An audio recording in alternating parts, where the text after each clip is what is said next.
Suspense. And the producer of radio's outstanding theater of thrill and adventure, William N. Robeson. The story you are about to hear may require accessory equipment in addition to your radio set, especially if you're a parent. We suggest that you provide yourself with a glass of water to slake the dryness in your mouth and melt the lump in your throat, and also a handkerchief or some other suitably absorbent material to cope with your tears. It is a story of unpremeditated murder, the unwitting and unplanned killing of a little boy by his father. It is a story in which fate overtakes love and tragedy lurks in the Blue Empyrean. It is a story you will not soon forget. Listen then, as Miss Ruth Huzzy stars in Firing Run, which begins in exactly 1 minute. How can heroism be symbolized? One example is in the shape of a bronze cross with an eagle on the center and a scroll below the eagle bearing the inscription, For Valor. The ribbon is a broad band of blue bordered on both sides by narrow white stripes and edged with red. This is the United States Army's Distinguished Service Cross, awarded to those soldiers who distinguish themselves by extraordinary heroism in connection with military operations against an armed enemy. It is worn on the left side, above the breast pocket, and is one of the outstanding accolades our country can bestow.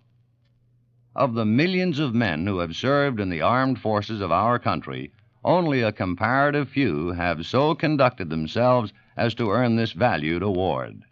The Distinguished Service Cross of the United States Army stands as a model for dedicated service and heroism of a high order.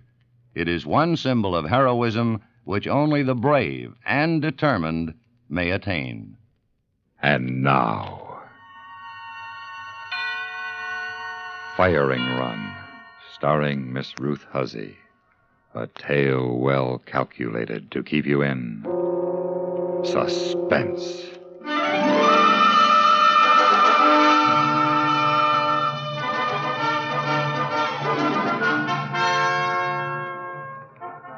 Some of them looked like killers, the aces of World War II and Korea. Others, like Mark, are gentle and won't talk of combat. Mark would never speak of war, but I know that what happened to him in the blue New Mexico sky that morning left a scar deeper than any he'd had in action. Mark had been an ace in Korea, and he's won more aerial gunnery meets than any other regular captain in the Air Force. He's so good that for years he's been the #1 test pilot on guns and rockets at desert proving grounds. A pleasant life for all 4 of us, once I'd learned to get used to sand in the rugs and scorpions in the backyard. A settled life, almost like a civilian's, until that horrible morning. Mark had a rocket test flight, so the day started early with the 4 of us at breakfast. Hap, would you pass the cream, please? Oh, sure, Dad. Hap, hold the handle toward your father. I've told you. I forgot. Dad, can I watch the drone take off? Me too. What, Big Shot? Watch the Flying Fortress take off. I don't want you kids cluttering up that flight line today. This is the last firing run of the series. And there's also the small matter of school. Sergeant Crenshaw said I should help him start the engines again. You sure he did? Yeah, Dad, honest. All right. Daddy, are you going to fly the big plane? Nobody flies the big plane. It flies itself, stupid. Hap, I warned you about talking to your brother like that. Yes, Mother. Look, Petey. Lieutenant Cameron, you know him. He flies the big plane. Only he flies it from the ground by radio. Then Dad shoots it down with rockets from his jet, see? Like this. Boom, row, boom. Finish your breakfast. I could fly the big plane. I'll bet. I can, too, Fly. I flew my scooter yesterday right over the PX. You're a liar. Hap, I'll not warn you again. Well, he is a liar. He's just going through a stage. Oh, now what? Oh, hi, Kathy. Hello, Mrs. Stacy. Can Hap come out and play? Sure. Go play with your new conquest, the Colonel's daughter. What a politician. I am not. Your school bus is due in 20 minutes, so don't get lost. I'm through too, Mommy. You clear out, too, then. And don't bang the door. Oh, honestly. Never a dull moment. Is this the big day, darling? It sure is. Every brass hat in the Pentagon's waiting for the results. Goodness, don't miss. You sound like Don Cameron. He offered to make the drone fly straight and level, so I couldn't miss. Why don't you let him? Oh, this is a test, Sue. Enemy planes don't fly straight and level. They twist and turn and evade. We don't prove the rocket if I shoot down a sitting duck just to look good. That's my boy. Well, I got a charge. Will you be home for lunch? Yes? Hap, Petey, your father's leaving. Where are they? Oh, skip it. Probably heading for the flight line to drive the sergeant nuts. Don't worry. Don't worry, he said. And I didn't. As I headed back for the dishes, my mind was on the day's marketing, not on Hap or Petey. If I'd only known where they were.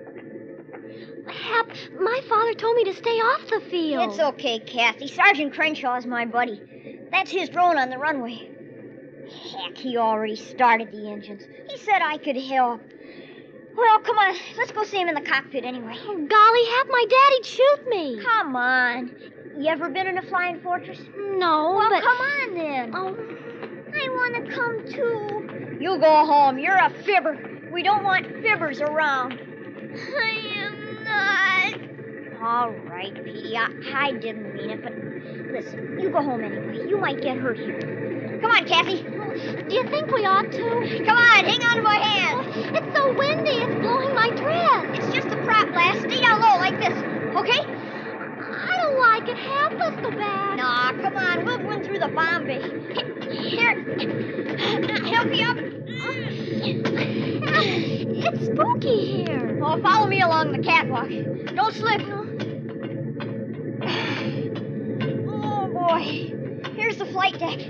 Here's where the navigator sits. And up there's where... Hap?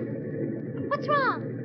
He's not here. The sergeant's not here. Hap, I want to go. Yeah, come on. Closing the bomb bay, Sarge. She's ready to roll. No, Sergeant! He's up! Hap, we're moving. The plane's taking off.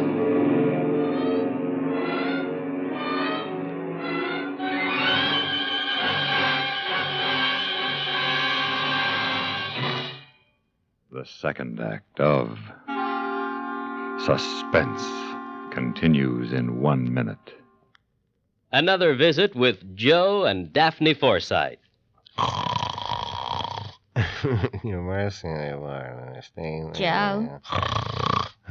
Joseph. Joseph, What? who is she? Who's who? Who were you dreaming about? Was I dreaming? You were talking in your sleep and giggling. How about that? What were you giggling about? I can't remember. Joseph, you mentioned a girl's name. Oh?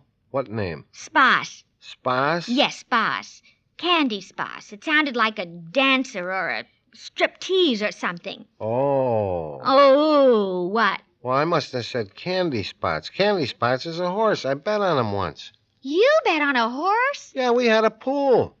I could have won $3. Well, you should have put the money into savings bonds. They're a much better investment. It was only 50 cents. For 63 cents a day, you can buy a $25 bond a month. And 1 year's worth of bonds will bring $300 when they mature. What's more, they're guaranteed to be winners. The whole United States stands behind them. Uh-huh. So don't waste money betting on horses. Put it in savings bonds. Okay. Can I still dream about horses, though? If you do it quietly. Say, why were you giggling about a horse? And now, we continue with Act 2 of Firing Run, starring Miss Ruth Huzzy. A tale well calculated to keep you in suspense.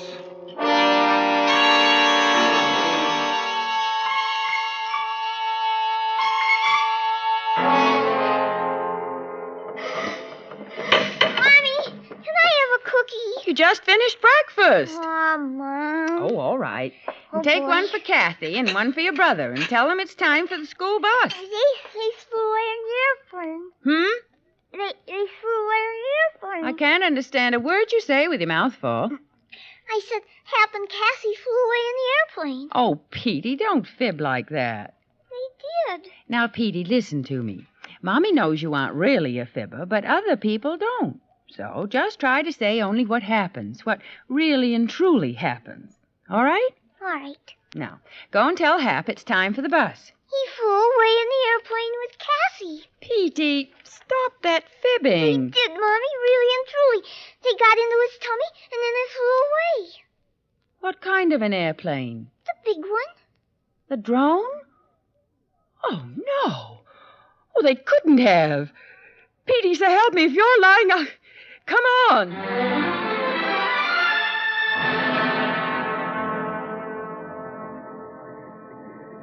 Air Force 647 from ground control. Air Force 647 from ground control. How do you read me, 647? Ground control from Air Force 647. I read you badly. 3 by 3, very garbled. Our transmitter's okay, Lieutenant. Must be his receiver. Yeah, okay, Sergeant. Mark, you're coming in loud and clear. The trouble's at your end. Say again, Don. You're fading. Air Force 647 from ground control. We read you 4 square. I say again, we I'm read... not going to worry about it now. When the drone reaches 12,000, I'll make my first firing run. Air Force 647, over and out. What the... What's that dame doing here? Joe, tell her to get that cotton-picking car off the flight line. Oh, wait a minute. It's Captain Stacy's wife. See what she wants, Sergeant. Air Force 647. This is ground control. I say again, Mark. I'm afraid you can't stay out here, Mrs. Stacy. We're running a firing test. Well, I know. I know, Sergeant. I'm not sure, of course, but I think... Well, it's possible that my boy is in the drone. What? Hap? I think so. And Colonel Master's daughter. Oh, now, Mrs. Stacy, that couldn't be. It just couldn't. I think they are. No, ma'am. I buttoned up that drone myself. I started the engines and lined her up on the runway, and there's nobody in there. Are you sure? Absolutely certain. Now, you just drive on home, and I'll bet you'll find that young fellow robbing your icebox. Oh, hi there, Peony. Oh, Sergeant. I didn't see you in the back seat. Know where your brother is, Peony? He says he saw them get in the plane. Oh, so that's it. Well, my little boy did the same thing when he was your age. But, Petey, we don't like storytellers in the Air Force. They did too get in. They got in the back, and you got out the front. Oh? And then you drove off. Drove up in what? That Jeep. What Jeep? Which one? The Jeep with the red flag on it. He's right, Mrs. Stacy. He isn't telling a story.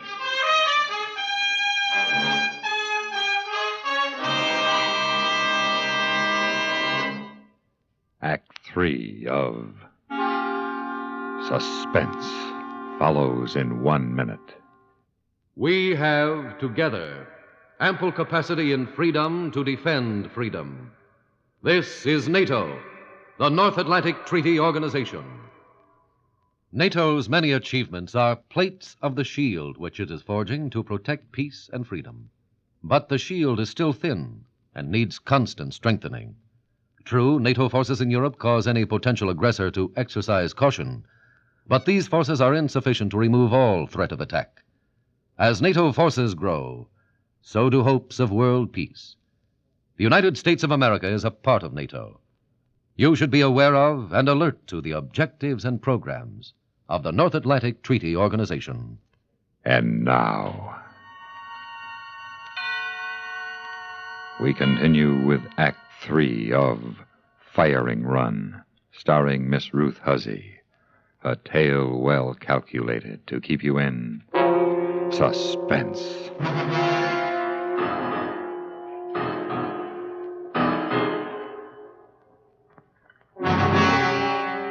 On the ground, it was horrible, with Don Cameron trying hopelessly to contact Mark, and Mark's unheeding voice crackling from the radio. Jet 647 from ground control.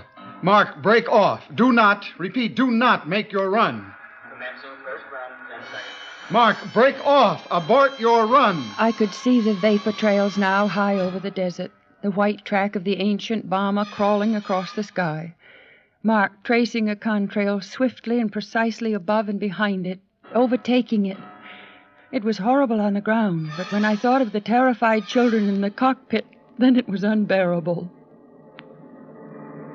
I want my father. I want my father. It's gonna gonna be all right, Cassie. Petey will tell him. The school bus must have gone by. Mom will ask Petey and he'll tell her. Maybe they won't believe him. Yes, they will, too. Hey, Cassie, look, there he is. What? Oh, my dad. Look, see, way high. See the contrail? Oh, Hap, I want my father. He's turning. Maybe he knows. He isn't coming toward us. He's just turning up there, like he's waiting.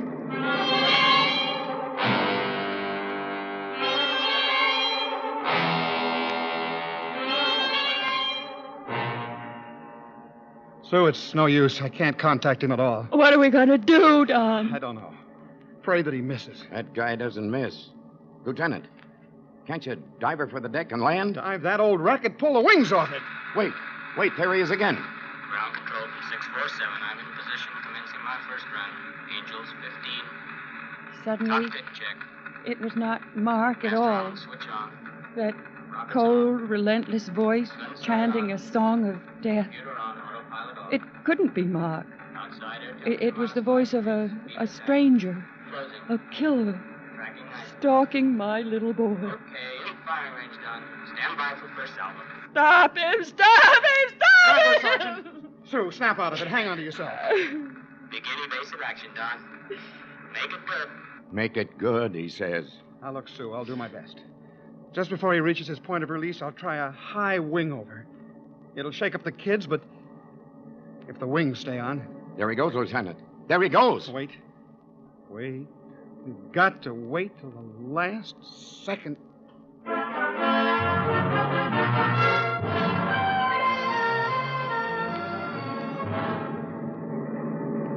Cassie, he's turning toward us. He's coming at us.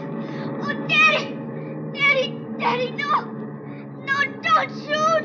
What's happening? We're turning! We're falling! Oh, we're almost upside down! Oh, Daddy! Daddy!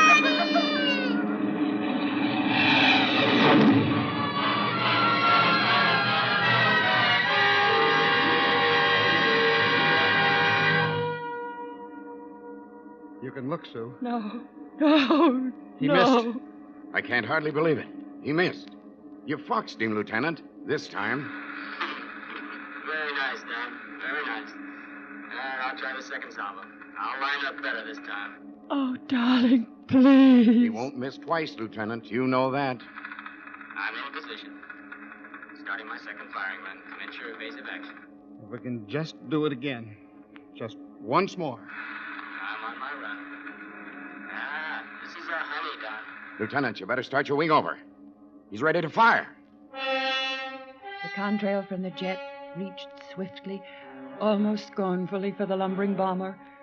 Something in its purposeful track told us all that within seconds the drone would be a screaming, flaming pyre for the two children. And there was nothing that any of us could do to save them. I thought of Mark, cool and deadly at the work he did so well, only seconds from shattering his whole life. I felt Don tense at his control box, ready for a last, hopeless swerve of the clumsy ship. And then it came to me. The only way, the only chance. It might cost my son his life, but I knew I must try it, for I knew Mark. If I could find the courage... Don, don't! What do you mean? Let go! No, don't try to evade him. Make it a sitting duck. What do you mean? She's nuts, Lieutenant. He'll plaster it. No, he won't let you make him look good. Give him an easy target, Don. He'll let it go. Suppose he doesn't. I know him. Do it. All right. Oh, no. Straight and level with that guy? He'll splatter it all over the sky. I'm approaching the release point. Are you evading? Firing. Oh, no. What are you doing? Trying to make me look good? I'm holding fire. This is too easy. Can't you maneuver? Something wrong? Something's wrong. Start a gentle left turn. Left turn. Yes, sir. Yes, sir. Here we go. Roger, your turn. Sliding in for a look. See him? He's right on their wing. Hey, there's somebody in the cockpit. Hap.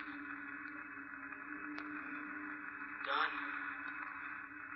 Boy, if you ever landed one of those things right, do it now. Do it now. Can you do it, Don? Can you? I've done it before, but never like this.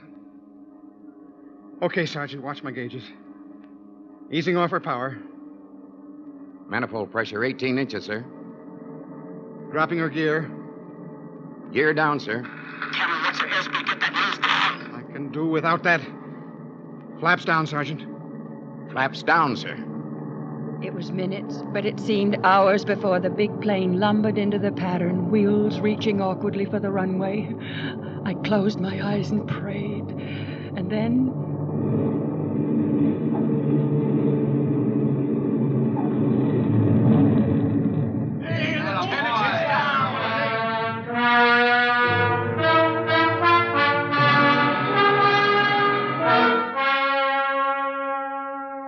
When the plane stopped, 2 very shaky children were helped out. All Petey said was, "See, he did too fly the airplane, and to this day he thinks his brother can fly." Mark's knees buckled when he climbed from his jet. He knelt on the flight line and held Hap and Kathy closely, very closely for a long moment. And when he looked into my eyes, I saw gratitude and faith.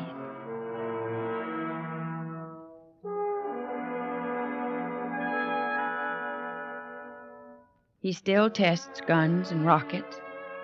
But sometimes in the evening after a flight, I catch a distant look in his eye and know that he's closing on that ancient flying fortress over New Mexico. And then I go to him and touch his lips and talk of other things.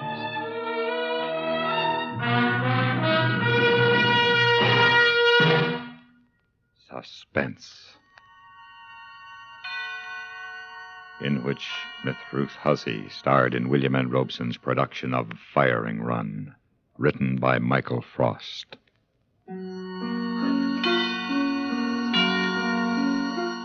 Supporting Miss Hussey in Firing Run were Dawn Bender, Eddie Firestone, Dick Beals, Sam Pierce, and Ken Christie. Listen. Listen again next week, when we return with another tale well calculated to keep you in suspense.